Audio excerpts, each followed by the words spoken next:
Shalom ras menjua-jua melembanta krina pelayan KKR, guru-guru KKR. Ijabah peringan kita gundari sepaksana. Minggu ini kita mulihi nambahi persiapan pribadi ta arahan sermonenda guna kebaktiin anak kebaktiin KKR ibas minggu tanggal 23 Oktober tahun 2022. Ya mari ikuti persiapan tayenda jana ibas kita arsikap si benakan sermon ta alur toto ras kedar toto. Bujur Tuhan beri ukur kami bas pak senda pe iatan kendu kami makaikan waktu si muli gunar bahan persiapan kami ibas ibadah tapi kebaktin KKR GBKP Tuhan hati kami pe ibas pak senda diberikan duman kami hikmat kepentaran pemetah karena surah-surah ando nadangi kami kerina guru-guru kelana mengasup kami pengalokan katenda mandiri kami bagi pe teruskan kami nandangi anak-anak singuda tengah-tengah gereja ando emakalayasi malas renungan kami enda labaci kape Tuhan kerina kaisi bawa kami bas sermoninda sentuh duras pratendu saja ibas gelar Yesus Kristus rah kami ertoto man bandu amin. Guru-guru KKR ibas ingan tas skala mari dagesi bengketi sermon ta janah sioge kata di bata ogenta si pemena makap bahan Alkitab ta palaskan 2 Raja-Raja bindu 2 ayat 10 siwah se 22 bagaimana kata di bata Elisa menyehatkan air Yeriko. Berkatalah penduduk kota itu kepada Elisa, cobalah lihat, letak kota ini baik, seperti tuanku lihat. Tetapi airnya tidak baik, dan di negeri ini sering ada keguguran. Jawabnya, ambillah sebuah pinggan baru bagiku, dan taruhlah garam ke dalamnya. Maka mereka membawa pinggan itu kepadanya. Kemudian pergilah ia ke mata air mereka, dan melemparkan garam itu ke dalamnya, serta berkata, beginilah firman Tuhan, telah kusehatkan air ini, maka tidak akan terjadi lagi olehnya kematian atau keguguran bayi. Demikianlah air itu menjadi sehat sampai hari ini, sesuai dengan firman yang telah disampaikan Elisa. Ya endam ogenta bacaan taibas secara umum ope dengan kali sium putih kubas ogenta bas kelas remaja mari sina lebih isi latar belakang teks tenda guru-guru si kelangi Tuhan ijenda si berperan atau tokoh yang berperan di dalam renungan kita adalah Elisa. Siapa Elisa? Elisa adalah nabi pengganti Elia. Jadi Elisa enda ipetandakan selaku nabi di bata si tupungi labo orang istimewa, orang biasa-biasa saja. Bahkan Elia memberikan jubahnya, simbol pemberian tugas mandat nandangi kala sirdain pas ingan Tuhan mekapkan memberikan jubah. Jadi salah adalah peragata kari mungkin tuh anak balita, anak kecil juga anak tanggung boleh ada gambar mungkin bisa si browsing ya bas aplikasi-aplikasi baca sinen kali gambar Nabi Elia memberikan jubah kepada Elisa ketika Elisa sedang armakan. Iya. Jadi enda salah peraga gelah iidah anak-anak kai artinya pemberian jubah enda. Guru-guru si kelangi Tuhan mari sinan bahwa pada masa Elia Tuhan sudah banyak berkarya. Bue tanda senggat si berikan Tuhan erkelangkan pelayanan Elia. Jenari semepaksana Elia dungi tugasna maka ibre kena mandat nandangi Elisa. Jadi Elisa adalah perpanjangan tangan Tuhan selanjutnya setelah Nabi Elia. Endaya orientasi pemena. Janah makna pemberian jubah. Mungkin baca isi gambarkan bahwa kenapa harus jubah. jubah lah balik ras jubah si tadi kita guna si pakai pertua diakan, si pakai pendeta, tapi jubah dari ibas tradisi kala Israel ibas tupungi lah sembarangan kala makai saya renungan manfaat guru. Jubah itu untuk orang-orang tertentu, orang-orang yang punya kekuatan politik di kerajaan atau orang-orang yang punya kasta yang baik. Maka bicara lid presenta di kasta hata labo kala si ngasup aturuna makaikan jubah labaci situ kurpantangi. Maka Elisa orang yang biasa-biasa saja sekala permakan iberikan Tuhan guna neruskan dahin simbol ini maka dahin Elia.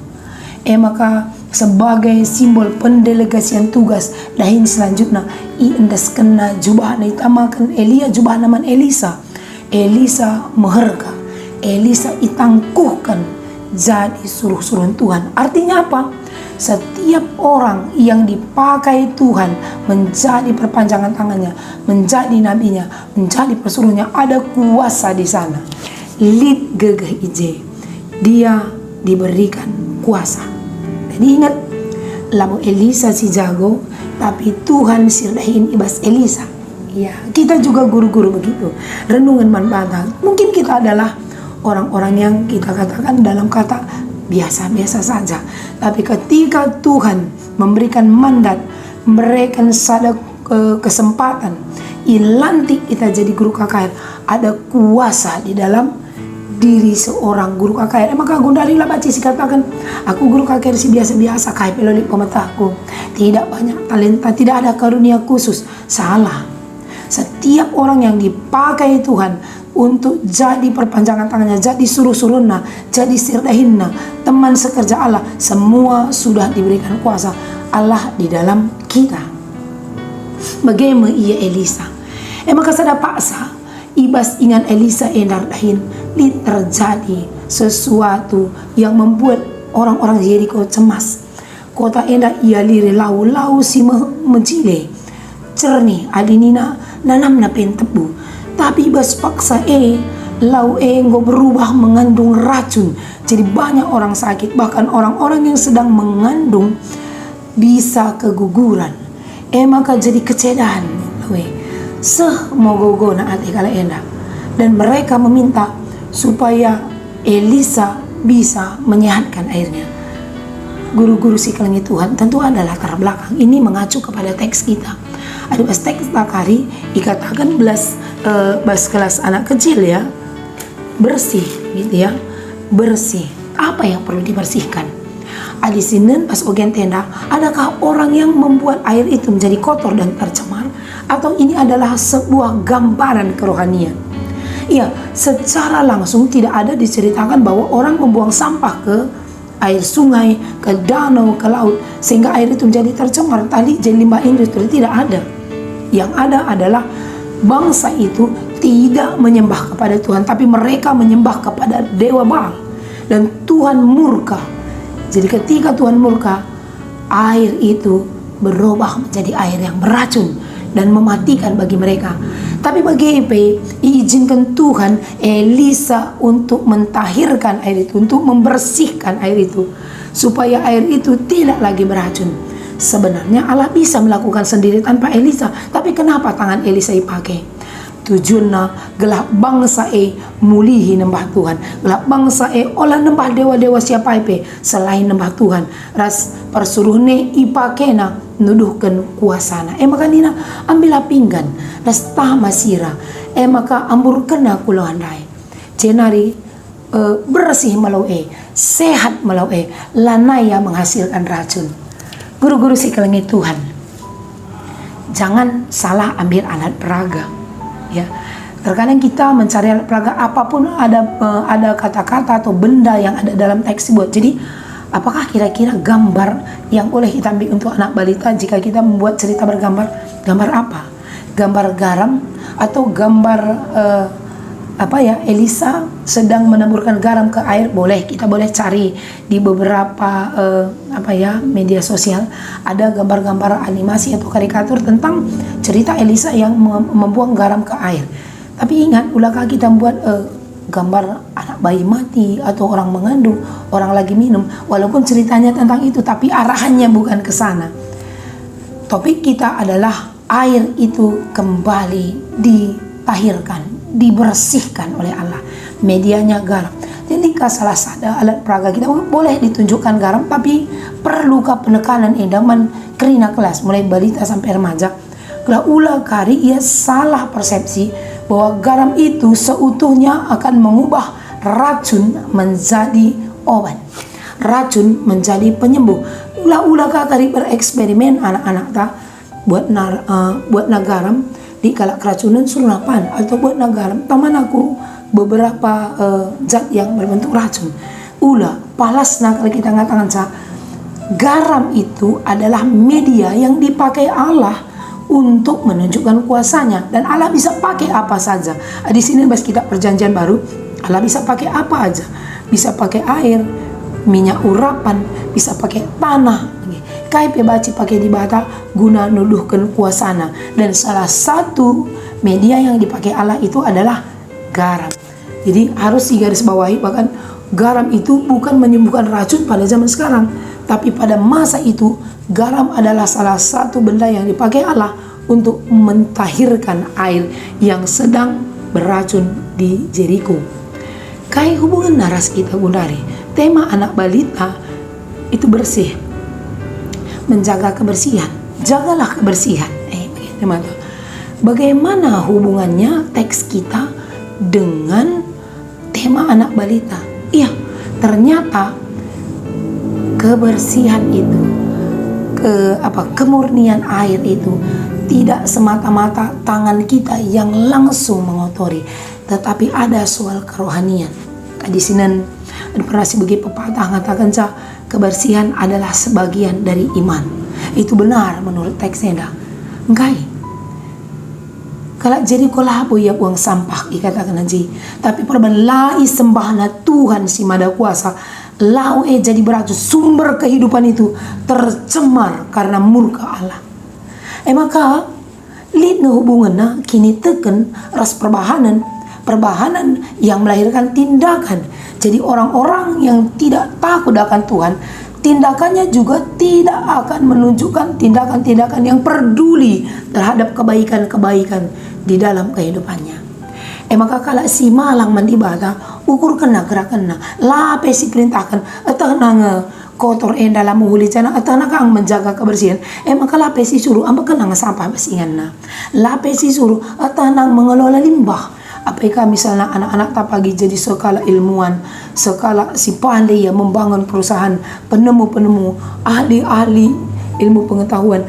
Kalau mereka hidup di dalam Tuhan, dia tidak akan merusak tatanan alam. Tapi di layar malang mandibata, tidak ada beban rohani di dalam hatinya untuk menjaga lingkungan, dampak-dampak dari seluruh pekerjaannya. Anak-anak tak akan menjadi generasi selanjutnya.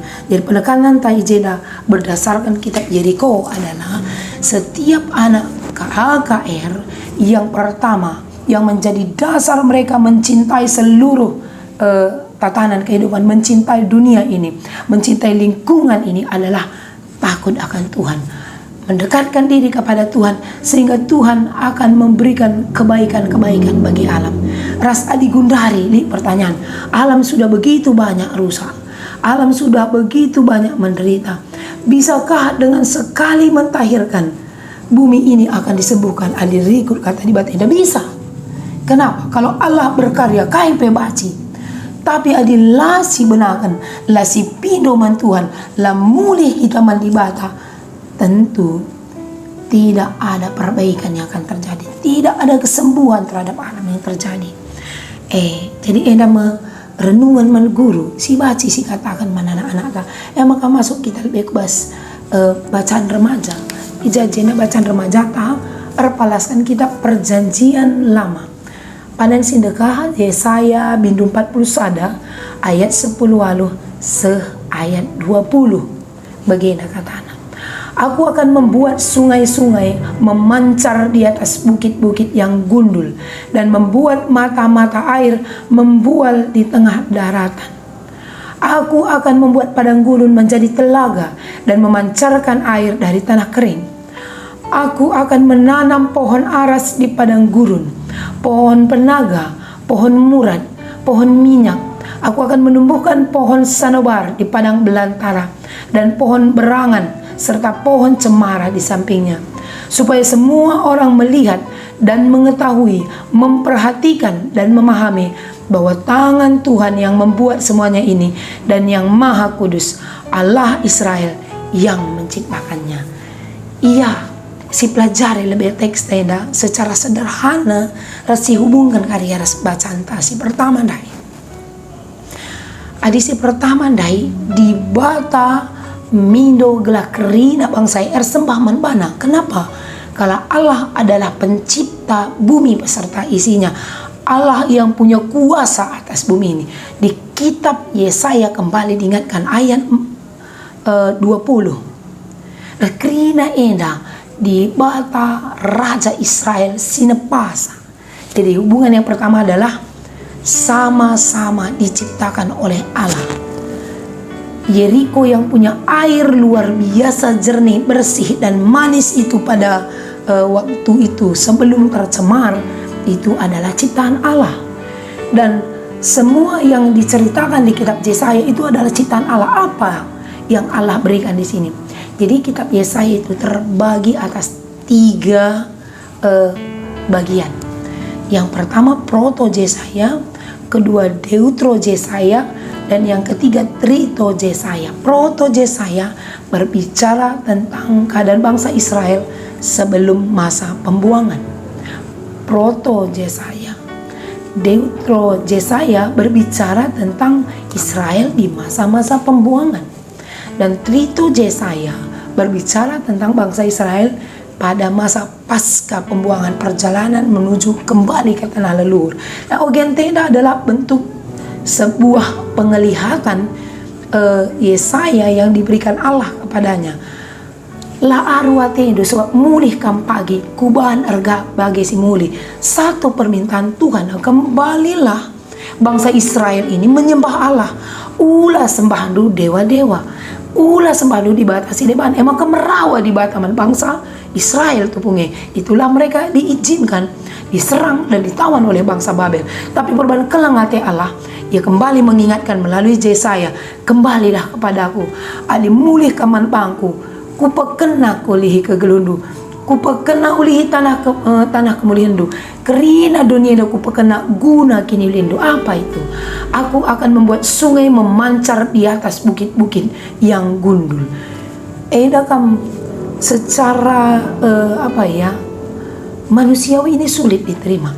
Majing eka du sungai memancar di atas bukit yang gundul. Apakah di tengah padang gurun? Apakah di masa kekeringan? Membuat mata air di tengah dataran nina. Lagi li jekai pe batang kayu pela turau guame je turah mata air. Tapi bagaimana Tuhan tanda sanggat sesuatu yang tidak mungkin Tuhan akan mungkinkan bagi orang-orang yang kembali kepadanya. Aku akan membuat padang gurun menjadi telaga, memancarkan air dari tanah kering. Kerina enda sila mungkin secara pengetahuan yang tidak bisa dijangkau oleh otak-otak manusia atau bahkan oleh bangsa Israel sendiri. Kusuan batang kayu, batang aras i padang gurun, satu tumbuhan yang membutuhkan banyak sekali air. Ikatang di batang kusuan bas padang gurun. Ras kerina batang kayu si dewan. I pekenana kerina mulai padang gurun terus ku deleng-deleng. Ras kerina mahuli nandangi kegeluhan manusia. Air adalah salah satu sumber kehidupan yang sangat penting dalam kehidupan kita.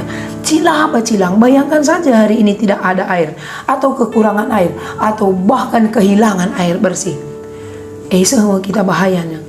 Bicara buwe gia senta, belang gia ertata, galang gia rumah ta, adilalit mantukuran lau bersih yang ada lumpur bercampur minyak, lumpur bercampur air, atau rawa-rawa. Sila baci iinem, tidak steril, tidak sehat untuk konsumsi.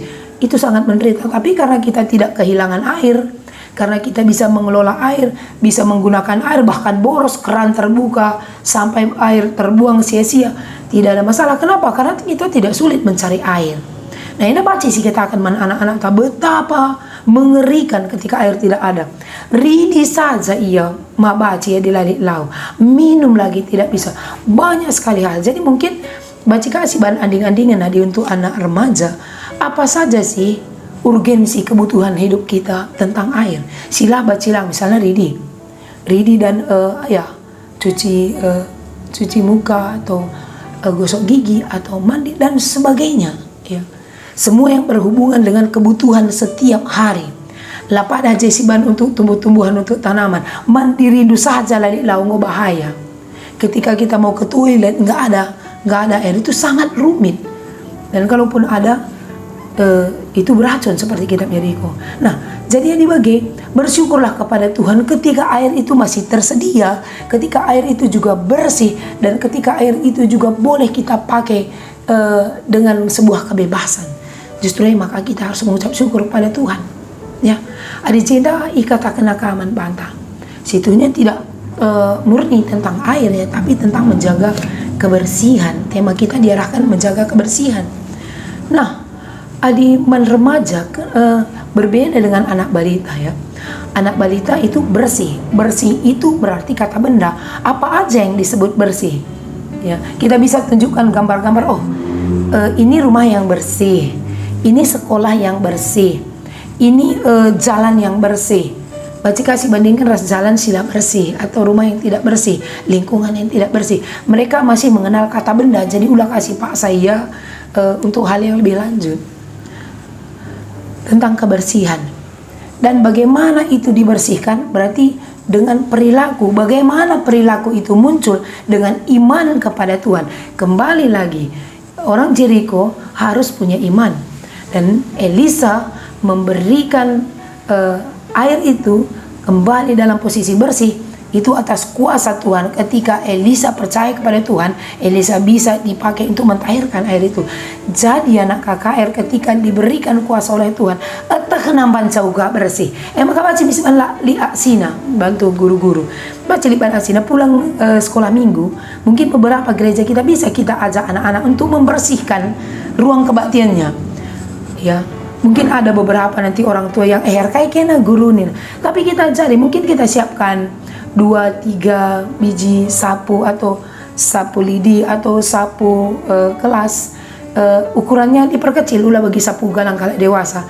Gelaya jarian apa, atau mungkin ada yang mengangkat tempat sampah, ada yang membuang sampah, merapikan meja. Wah, minape ia masih anak balita. Mungkin bisa kita ajari dengan sangat sederhana. Merapikan meja, merapikan kursi ketika kembali. Ali amak kinderas kita gulungsa. Amilna pela kesana ikutkan gurung gulungsa. Itulah bersih. Memasuki ruangan itu dengan bersih, meninggalkan ruangan dengan bersih. Sesuai dengan karakter anak balita. Tapi di anak kecil, menjaga kebersihan berarti ada tindakan menjaga.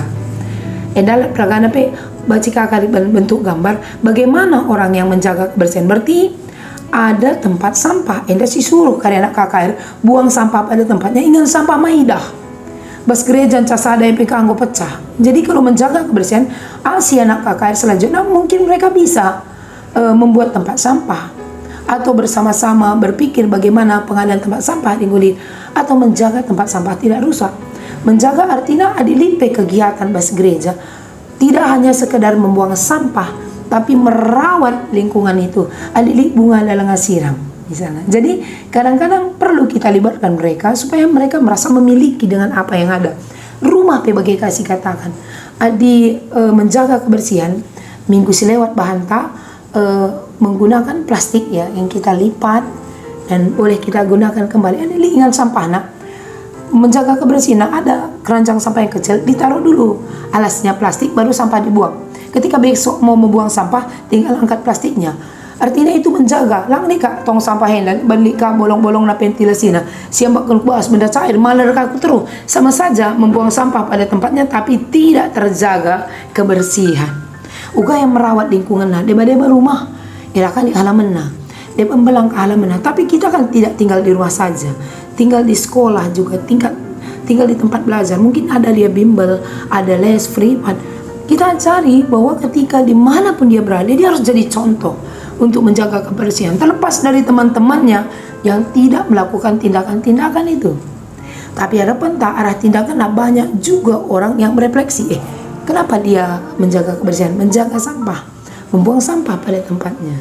Jadi mereka adik anak tanggungnya situ dokenya alu menjaga. Tapi untuk anak kecil, tapi untuk anak tanggung dan anak remaja, mereka sudah dapat tema dengan kalimat perintah, jagalah kebersihan. Artinya tidak sekedar menjaga, tapi mereka juga bisa mengarahkan orang lain, bisa mengingatkan orang lain, ulah makan sampah sembarangan, bikin seruan-seruan. Mungkin remaja bisa juga bikin pelang atau bikin konten kreator atau bikin di media sosial mereka. Seminggu sekali mereka bisa buat kata-kata, ajakan-ajakan atau seruan supaya remaja itu membuat prinsip hidupnya remaja yang bersih dan remaja yang selalu menjaga kebersihan. Nah, jadi untuk remaja kita bisa buat beberapa kegiatan ya. Misalnya setelah kebaktian, buat gerakan atau pelestarian alam di komunitas remaja. Mereka bisa mencari teman satu klasis, teman satu sekolah ya, teman meriah begitu. Mereka buat komunitas di media sosial. Walaupun mereka belum kerjakan, tapi ketika mereka punya seruan, ada orang yang membaca. Sekarang memberikan pesan paling cepat itu kan mulai dari media sosial ya, apapun media sosialnya, baik Facebook, WhatsApp, Instagram, TikTok, apapun itu. Informasi, seruan positif dan negatif itu selalu muncul di media sosial. Bagaimana kalau kira-kira remaja kita memberikan seruan, konten-konten yang berisi ajakan atau seruan untuk menjaga kebersihan. 3 kak ndu remaja ka. Sada saja kak ndu sada runggun se-GBK peda 300 kak ndu runggun.